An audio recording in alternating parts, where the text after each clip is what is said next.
କେବେ ଭାବିଛନ୍ତି ଦୁନିଆର ସବୁଠୁ ଶକ୍ତିଶାଳୀ ଅସ୍ତ୍ର କ'ଣ ହୋଇପାରେ? ତରବାରୀ? ନା, ବନ୍ଧୁକ ଆଦୌ ନୁହେଁ। ବେଳେବେଳେ ଗୋଟିଏ ଛୋଟ କିନ୍ତୁ ଚତୁର ପ୍ରଶ୍ନ ହିଁ ସବୁଠୁ ଶକ୍ତିଶାଳୀ ହୋଇଥାଏ।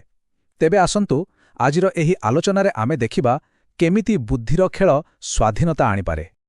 ଆଚ୍ଛା, ଏଇ କଥାଟାକୁ ଭଲ ଭାବେ ବୁଝିବା ପାଇଁ ଚାଲନ୍ତୁ ଗୋଟେ ପୁରୁଣା କିନ୍ତୁ ମଜାଦାର ପ୍ରହେଳିକାରୁ ଆରମ୍ଭ କରିବା। ପ୍ରଶ୍ନଟି ହେଉଛି, କାହାର ଆଖି ଅଛି କିନ୍ତୁ ସେ ଦେଖିପାରେ ନାହିଁ? ଉତ୍ତରଟା ବହୁତ ସିଧାସାଧା, ଗୋଟେ ଛୁଞ୍ଚି। କିନ୍ତୁ ଦେଖିଲେ ତ ପ୍ରଶ୍ନଟା ଆମକୁ କେମିତି ଅଲଗା ଭାବରେ ଚିନ୍ତା କରିବାକୁ ବାଧ୍ୟ କଲା। ଆଉ ଏଇଟା ହିଁ ହେଉଛି ପ୍ରହେଳିକାର ଅସଲ କମାଲ। ତେଣୁ ପ୍ରହେଳିକା କେବଳ ଏକ ସାଧାରଣ ଖେଳ ନୁହେଁ, ଏହା ହେଉଛି ବୁଦ୍ଧିର ଏକ ବଡ଼ ପ୍ରତିଯୋଗିତା, ଯାହାକୁ ଆମେ କହିପାରିବା ସବୁଠୁ ଚତୁର ଖେଳ। ଜାଣନ୍ତି, ପୁରୁଣା କାଳରେ ପ୍ରହେଳିକା କେବଳ ମଜାମସ୍ତି ପାଇଁ ନଥିଲା, ଏହା ଶିକ୍ଷାର ମାଧ୍ୟମ ଥିଲା। ଆଉ କିଛି କାହାଣୀରେ ତ ଏହା ଏମିତି ଏକ ଅସ୍ତ୍ର ଥିଲା ଯାହା ଅସମ୍ଭବ ଯୁଦ୍ଧକୁ ବି ଜିତାଇ ଦେଉଥିଲା। ଆଜି ଆମେ ସେମିତି ଦୁଇଟି ଲୋକ କଥା ଭିତରକୁ ଯିବା, ଯେଉଁଠି ପ୍ରହେଳିକା ହିଁ ସବୁଠୁ ବଡ଼ ସମସ୍ୟାର ସମାଧାନର ବାଟ ଦେଖାଇଛି, ମାନେ ସେଇ ଚାବି କାଟି ପାଲଟିଛି। ତେବେ ଚାଲନ୍ତୁ ଦୁନିଆର ଦୁଇଟି ଅଲଗା ଅଲଗା କୋଣରେ ଥିବା ଆମର ଦୁଇଜଣ ବୁଦ୍ଧିମାନ ନାୟକଙ୍କ ସହ ପରିଚିତ ହେବା। ଏଇ ଦେଖନ୍ତୁ, ଗୋଟେ ପଟେ ଅଛନ୍ତି ବୁଧୁ ହାଡାମ୍, ଜଣେ ସାନ୍ତାଳ ପ୍ରହେଳିକା ମାଷ୍ଟର, ଆଉ ଅନ୍ୟପଟେ ଜିମ୍, ଆମେରିକାର ଜଣେ ଦାସ। ଦୁନିଆ ଦୁଇଟା ପୁରା ଅଲଗା, କିନ୍ତୁ ଗୋଟିଏ ଶକ୍ତିଶାଳୀ କଳା ସେମାନଙ୍କୁ ଯୋଡ଼ି ରଖିଛି। ପ୍ରଥମେ ବୁଧୁ ହାଡାମଙ୍କ କଥା ଦେଖିବା। ସେ ତାଙ୍କ ସାନ୍ତାଳ ଗାଁର ଜଣେ ବହୁତ ପ୍ରିୟ ଗାଳ୍ପିକ ଥିଲେ। ଲୋକେ ତାଙ୍କୁ ପ୍ରହେଳିକା ମାଷ୍ଟର ବୋଲି ଡାକୁଥିଲେ। ଏପରିକି ବିବାହ ଉତ୍ସବ ବେଳେ ତାଙ୍କର ଏହି ପ୍ରହେଳିକା କହିବାର କଳା ତାଙ୍କ ପୂରା ସମ୍ପ୍ରଦାୟକୁ ସୁରକ୍ଷା ଦେଉଥିଲା।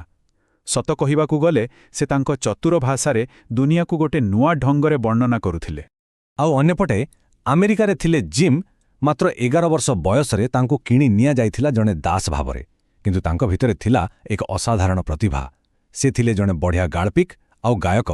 ଆଉ ଜାଣନ୍ତି, ତାଙ୍କର ସବୁଠୁ ବଡ଼ କଳା ଥିଲା ଯେକୌଣସି ଜିନିଷକୁ ଦେଖି ସାଙ୍ଗେ ସାଙ୍ଗେ ଗୋଟେ ପ୍ରହେଳିକା ତିଆରି କରିଦେବା। ଏହି ଚତୁରତା ଆଉ ବିଶ୍ୱସ୍ତ ସ୍ୱଭାବ ପାଇଁ ତାଙ୍କ ମାଲିକ ବି ତାଙ୍କୁ ଟିକେ ପସନ୍ଦ କରୁଥିଲେ। ଏବେ ଦେଖନ୍ତୁ, ଏହି ଦୁଇ ଜଣଙ୍କ ଜୀବନରେ ଏମିତି ଏକ ଆହ୍ୱାନ ଆସିଲା, ଯାହାର ସମାଧାନ କୌଣସି ଶାରୀରିକ ବଳରେ ସମ୍ଭବ ନଥିଲା। ଦୁହିଁଙ୍କ ସମସ୍ୟା ଅଲଗା ଥିଲା, କିନ୍ତୁ ଭୟଙ୍କର ଥିଲା। ଗୋଟେ ପଟେ ବୁଧୁ ଜଣେ ନିଷ୍ଠୁର ସାହୁକାରର ଋଣ ଜାଲରେ ଫସିଥିଲେ, ଯିଏ ତାଙ୍କର ସବୁକିଛି ଛଡ଼େଇ ନେବାର ଧମକ ଦେଉଥିଲା। ଆଉ ଅନ୍ୟପଟେ ଜିମ୍ ଦାସତ୍ୱର ଶିକୁଳିରେ ବନ୍ଧା ହୋଇଥିଲେ, ଯେଉଁଠି ତାଙ୍କର ପୂରା ଜୀବନଟା ହିଁ ଅନ୍ୟ କାହାର ସମ୍ପତ୍ତି ଥିଲା।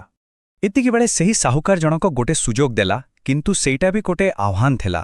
ସେ କହିଲା, ଠିକ୍ ଅଛି, ମୁଁ 3ଟା ପ୍ରହେଳିକା ପଚାରିବି। ଯଦି ଠିକ୍ ଉତ୍ତର ଦେଲୁ, ତୋର ସବୁ ଋଣ ମାଫ। ତେବେ ପ୍ରଥମ ପ୍ରହେଳିକା ଥିଲା ରାଜାଙ୍କର ଥାଳି, ଯାହାକୁ କେହି ଧୋଇପାରିବ ନାହିଁ।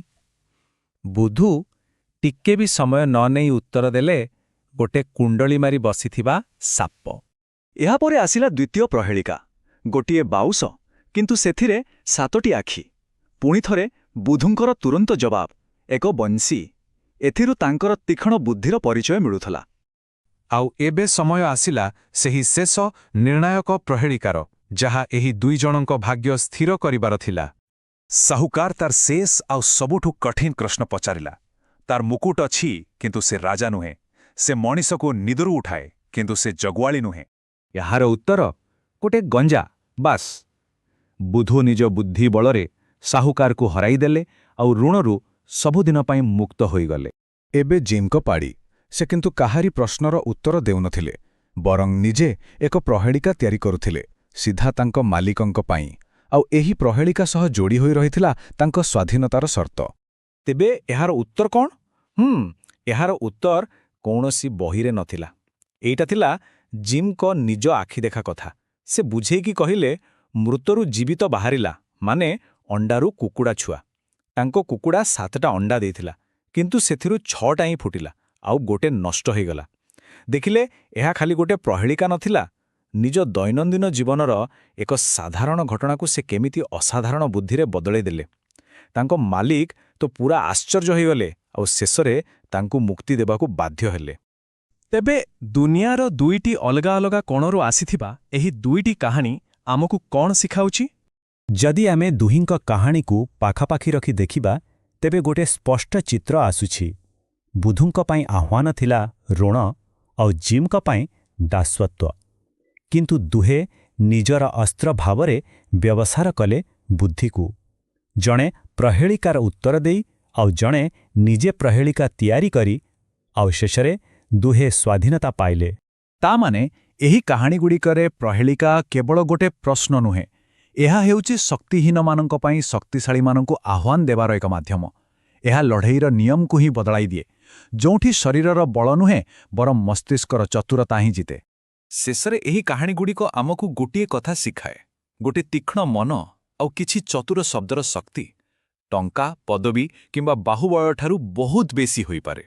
ତେବେ ଏସବୁ କଥା ଆମକୁ ଗୋଟେ ବଡ଼ ପ୍ରଶ୍ନ ପାଖରେ ଆଣି ଛାଡ଼ିଦିଏ। ଆଜିର ଦୁନିଆରେ ଏମିତି କେତେ ଜିତି ହେଉନଥିବା ଭଳି ଆହ୍ୱାନ ଅଛି, ଯାହାର ସମାଧାନ ବୋଧେ ବଳ ପ୍ରୟୋଗରେ ନୁହେଁ ବରଂ ଗୋଟେ ଠିକ୍ ପ୍ରଶ୍ନ ପଚାରିବାରେ ହିଁ